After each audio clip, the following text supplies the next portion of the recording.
Obviously it's called the Jazz Wagon. I have a huge love and respect for jazz music. I wasn't really trying to do an obnoxious roof raise when I did it. I just kept jacking it up, and then I was like, yeah, that's probably good right there. It ended up being 25 inches. I create my own music, and I wanted this to be a studio on wheels.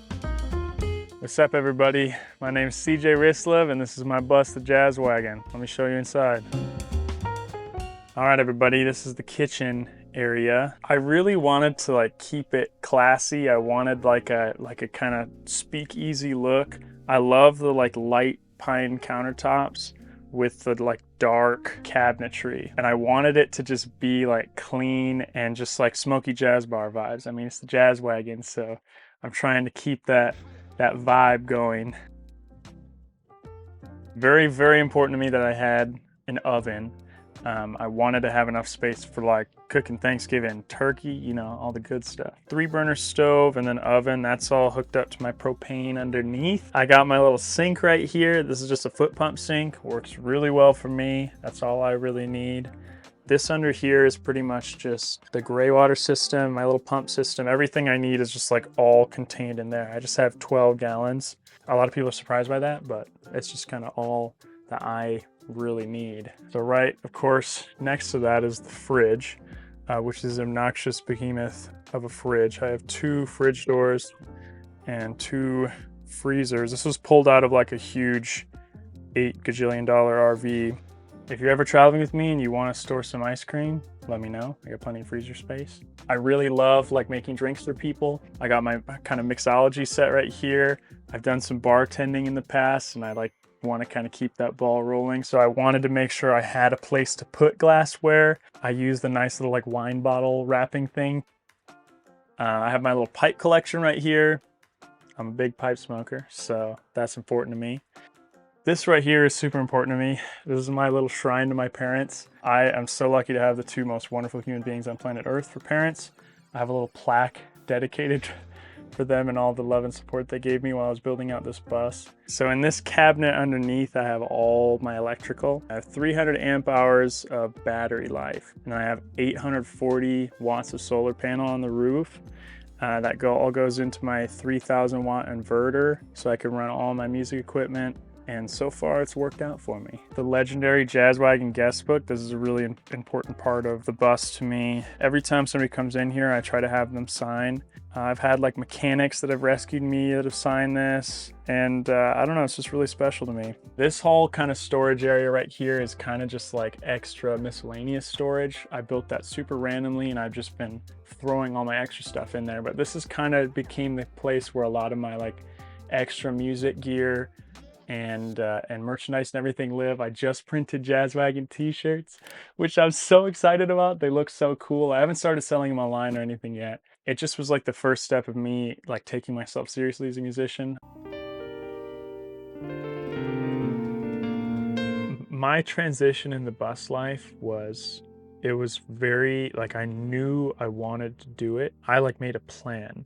I was 14 and I'm going to live in a bus. I'm going to live in a school bus. It was just, that's what I want to do. I want to be out in the middle of nowhere, making my dreams happen, surrounded by this community, exploring places I've never explored, and doing things I've never done. There's a prism in the window, rainbows dancing on the ceiling. Mama's smaller than a shadow, grandma's dancing in the kitchen. There's a spider in the bed box. So I finally bought the bus when I was 17, and that was a crazy year for me. I actually started learning the piano around the same time, and so it was all this kind of happened at once, where I really solidified that I wanted to be a songwriter. I wanted to create music, and the way I was going to get there was through the bus.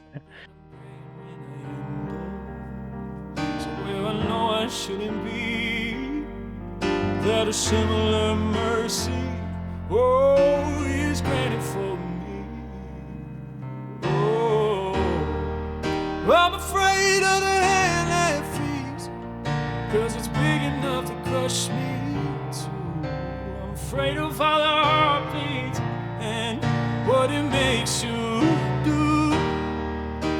And all at once doesn't seem fair at all, being punished for the crime of being too small, too small.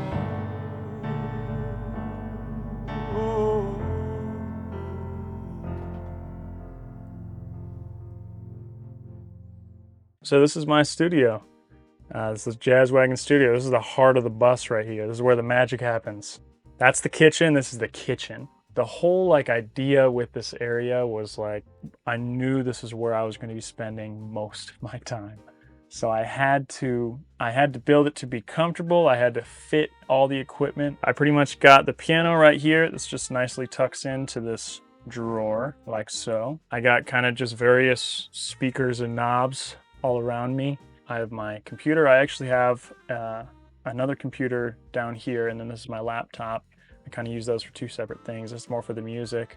I'm trying to make it a place where I could just pull up anywhere and create and do the thing that I love to do and the thing that I was meant to do from anywhere in the world. This little shelf right here, this is like my secondary bookshelf. This was the first bookshelf I made, and then I realized that I needed more because I read like an absurd amount. I love reading. I really got into it more, I think, when I first set out on the road. I just like finally had time for that again. Yeah, I'm really into reading. That was important for me to have extra space for that. I really spend more time than anywhere else sitting in this chair at my piano, noodling around and getting different ideas. I try to write a song every day. That's kind of a little discipline thing I have with myself, and I've been sticking to that for over a year now. Obviously, it's called the Jazz Wagon. I have a huge love and respect for jazz music, and I create my own music, and I wanted this to be a studio on wheels. I wanted to bring that to the people. That's kind of the joy of the Jazz Wagon, is bringing that to every circle I come into, everywhere I park. I wouldn't even say that English is my first language. I feel like music is my way to communicate with the world. That makes everything make sense, and I want to hold on to that. I want to chase that. I want to share that as much as possible.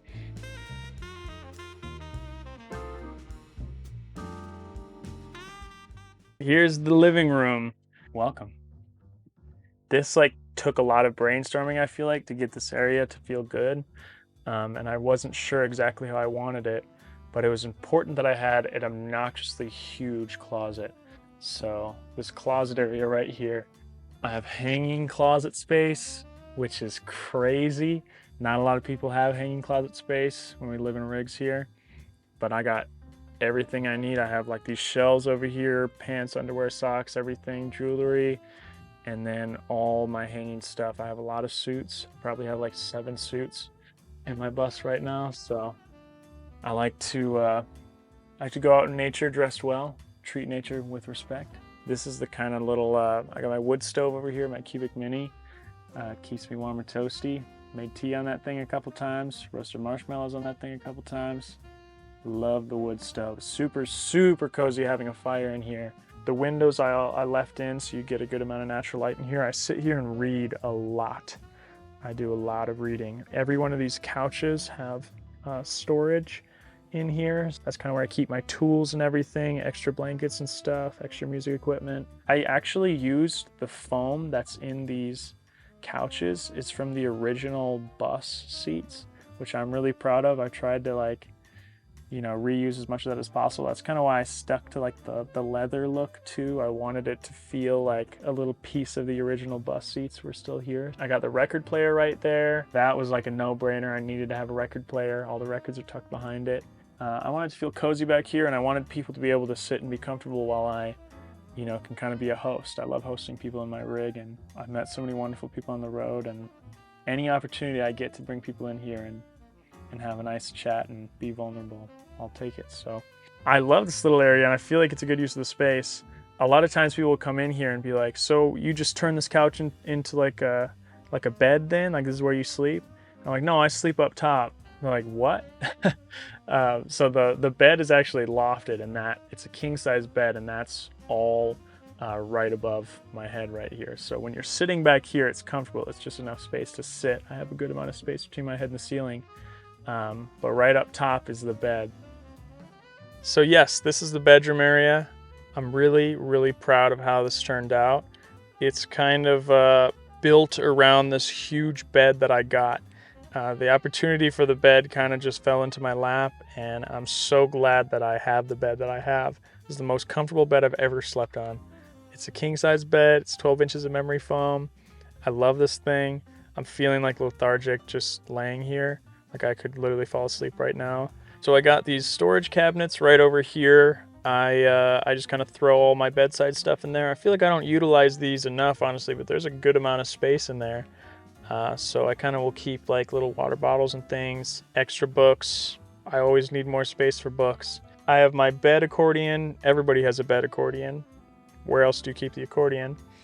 And then I have extra blankets and stuff. It's such a large bed that I kind of just throw stuff over there. And then this little table, I love this thing. I'll put I have a candle burning right now. I'll set my books on here. I'll eat snacks on here sometimes, don't tell. I got the TV on the wall. I don't really use that thing a ton. I usually am just reading. I really only put it in because a friend of mine was staying with me. I haven't turned it on since, but it's nice to know that that's there if I ever wanted a cozy movie night. And then the most important thing is the skylight. I'm so glad I put the skylight in. So many people told me not to, but it was one of those things that I just feel like I was like, I don't care, I'm gonna do it, and I have no regrets. I love having the sun come in the morning. I love waking up to the sun, falling asleep to the stars. It creates just enough space here where I can sit comfortably, which I love. This whole kind of area is only made possible because of the obnoxiously large roof raise I did, which is 25 inches. I have yet to meet a Skoolie that has done more than that. I wasn't really trying to do an obnoxious roof raise when I did it. I just kept jacking it up, and then I was like, yeah, that's probably good right there. It ended up being 25 inches, which is huge. But because of that, this space right here is just comfortable enough where I can like lay down and lounge, and it never feels like claustrophobic. But the area down there is still comfortable enough to sit. It's the same thing. It's like this perfect ratio of sleeping space to sitting space down there. And then all the standing space everywhere else is really roomy and comfortable as well. So I think it all just worked out. My build, it kind of happened in a crazy way. Yeah, my whole roof raise I did in 3 days. Just me and my buddy in Milwaukee and a bunch of Red Bull. But I learned so much from it. And now if I did another build, I just know 100 things that would change. And so I guess my advice to anyone out there who wants to build their own rig like this, or even just get out on the road at all, is done is better than perfect. Done is better than perfect. Done is better than perfect. Just you have to do it. You have to take that step and do it. And when you're doing it, you will learn. That's the greatest teacher. It's just like getting out and like trying. Because, you know, at the end of the day, I think about all the 100 little mistakes I made in this bus, and those are the things that I hyper focus on. But when people come into my bus, they see the whole. They see the project as it is all together, and they're like, whoa, this is amazing. And I'm always in my head, I'm like, they didn't even notice that, you know, totally crooked thing over there or whatever. But soft hands for a big man. Papa's always in the kitchen. He said her heart is like a bucket, and he taught me how to fill it. Grandpa never seemed to call me, yeah. Mama's got a big meaning. Well, she never spoke softly, but they're never gonna listen. I was tackled to the ground once, and I was begging for peace, but I didn't fight back 'cause he was bigger than me. I'm releasing some music this year. I'm very excited to share that. That's been a long time coming. You can listen to that on all the major streaming platforms, Apple Music, Spotify. I didn't do anything crazy with my stage name. It's just my name. CJ Rislove, R-I-S-L-O-V, like you love somebody. So all my social media handles are CJ is Love. If you want to find me, DM me. I love people. And I love chatting with people, and I will absolutely respond to any message I get. Yeah, I just started selling t-shirts. I haven't done that online yet, but if you want me to ship them to you, I totally will. My other Instagram, Jazz Wagon Studios, I really want to start making that more of like, I want to lean into like a recording studio type thing. So I want to work on my production skills and encouraging other artists to just come and show me what they have and just work on stuff and work on music and get on and work on getting that recorded and sharing that. Yeah, I want to be that space for people as much as I can. So Jazz Wagon Studios, CJ's Love is on my socials. If you see me, say hi. I love meeting new people. So CJ Wristlove signing off. Toodles. Oh, mercy, have mercy. You made me, you saved me. Oh, mercy, oh, mercy, mercy on me.